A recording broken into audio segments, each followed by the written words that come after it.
Siapakah Ya'juj Ma'juj? Ini sebetulnya menjadi misteri bagi kita. Walaupun di dalam Al-Quran dijelaskan tentang Ya'juj Ma'juj, namun tidak eksplisit. Ya'juj Ma'juj yang diceritakan di dalam Al-Quran itu ada dalam dua hal. Yang pertama, Ya'juj Ma'juj yang muncul di zaman Zulkarnain. Yang kedua, Ya'juj Ma'juj yang disebutkan Allah di dalam surat Al-Anbiya itu menyebar ke semua pelosok bumi dan bercampur baur dengan ras manusia yang ada. Artinya, dalam pembahasan ini Al-Quran menyajikan Ya'juj Ma'juj ini manusia biasa seperti kita. Dulu saya pernah berpikiran Ya'juj Ma'juj ini alien. Alien pun sebetulnya ada tiga macam. Ada alien yang berada di ruang angkasa, dalam arti dia hanya dari satu planet ke planet lain, yang disebut dengan ET. Ada juga alien yang bertebaran di permukaan bumi, Grace. Ada juga alien yang di bawah permukaan bumi, Extraterrestrial Biological Entities atau EBI. Nah, dari tiga jenis alien ini yang cenderung sama dengan perilaku Ya'juj dan Ma'juj adalah EBI, Extraterrestrial Biological Entities, yaitu alien yang berada di bawah permukaan bumi. Mereka berada di dalam dan dia cenderung sangat sensitif dengan sinar matahari, tapi perilakunya kanibal. Namun keterangan ini ternyata belum terbukti secara empiris, dalam arti secara nyata, karena banyak buku-buku fiksi yang justru bercerita tentang EBI. Nah, siapakah sebetulnya Ya'juj Ma'juj, Bapak Ibu yang dirahmati Allah? Di dalam Al-Quran cerita Ya'juj Ma'juj ini terkait dengan Zulkarnain, yang dikisahkan bahwa Ya'juj Ma'juj ini berada di masa Zulkarnain hidup. Kedua nama ini ditemukan pada budaya bahasa Cina. Jadi Ya'juj Ma'juj bukan bahasa Arab, tetapi dia bahasa Cina.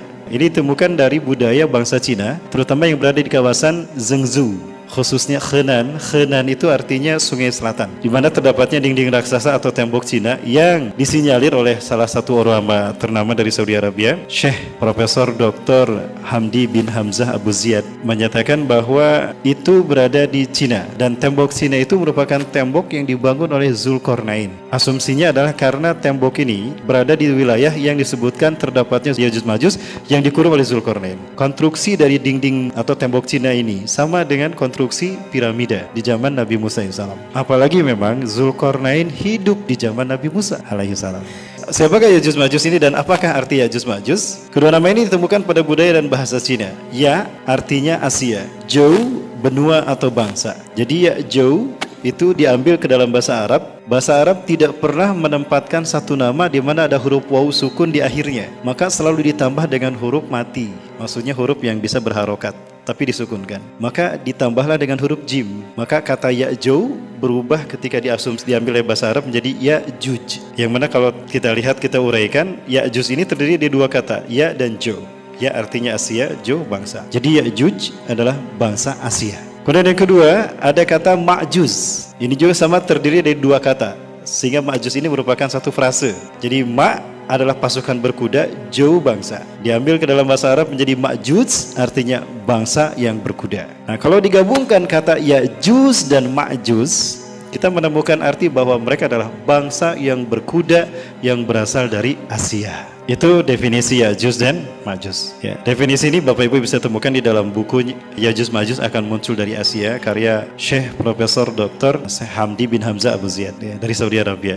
Sepertinya beliau masih hidup, ya, karena saya lihat buku yang beliau keluarkan, kitab yang beliau keluarkan yang merupakan hasil dari penelitian beliau sendiri dari negeri matahari terbenam sampai negeri matahari terbit. Beliau melakukan penelitian sendiri dengan dana sendiri, didampingi oleh istrinya. Penemuan yang beliau lakukan ini menurut saya sangat representatif untuk kita membahas tentang siapa itu Ya'juj Ma'juj. Baik, berangkat dari kisah zaman dulu Ya'juj Ma'juj. Siapakah Ya'juj Ma'juj ini, atau dari mana keturunan Ya'juj Ma'juj ini berasal? Di dalam kitab tersebut disebutkan bahwa bangsa Ya'juj Ma'juj adalah keturunan dari anak pertama Nabi Nuh alaihissalam. Di zaman Nabi Nuh terjadi banjir bah.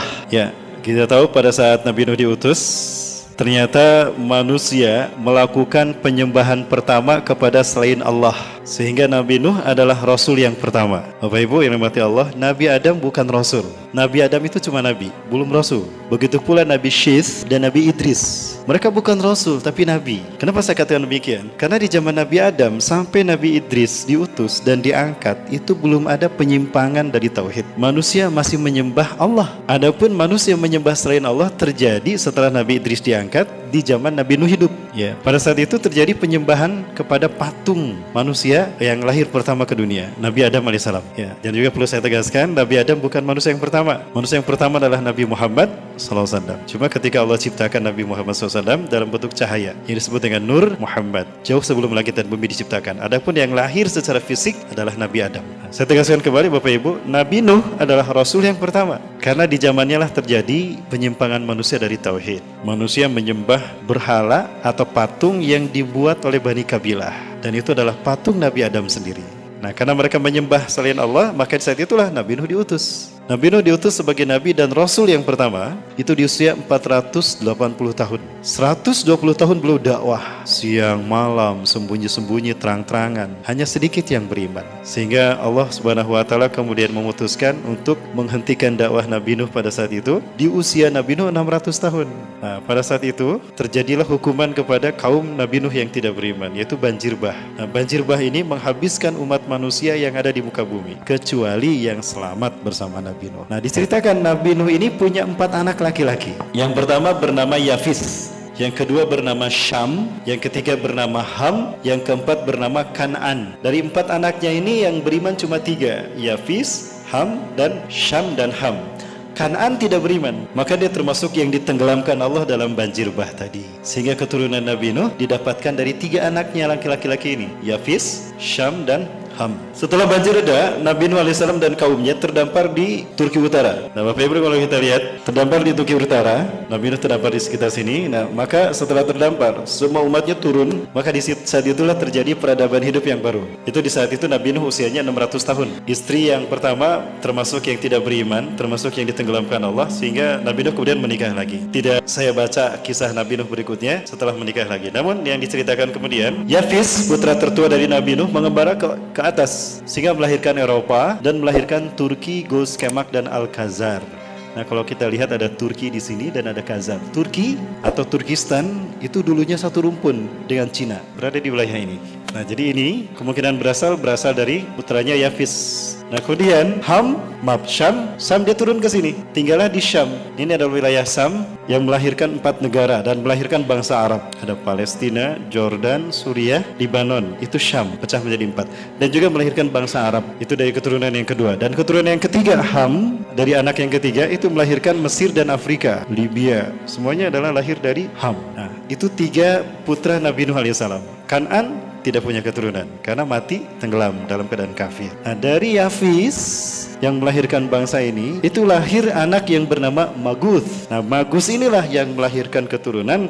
Di antara keturunan Maguth ini ada bangsa yang berperilaku biadab, berperilaku kejam, pembantai, melakukan kerusakan di muka bumi. Ya, saking biadabnya, kehancuran mereka itu dijadikan sebagai satuan kerusakan di muka bumi. Jadi Bapak Ibu rahmati Allah, Ya'juj Ma'juj lahir dari keturunan Yafis, yaitu dari putranya yang bernama Maguth. Ya, Maguth. Nah, Maguth ini melahirkan Ya'juj dan Ma'juj. Mereka lah yang kita kenali dari sejarah sebagai bangsa yang kemudian melahirkan bangsa Mongolia. Ada bangsa Tartar yang membantai kaum muslimin sampai ke dinasti Abbasiyah. Walaupun pada akhirnya dari tokoh-tokoh hebat mereka seperti Timur Leng, Genghis Khan, dan yang lain itu masuk Islam.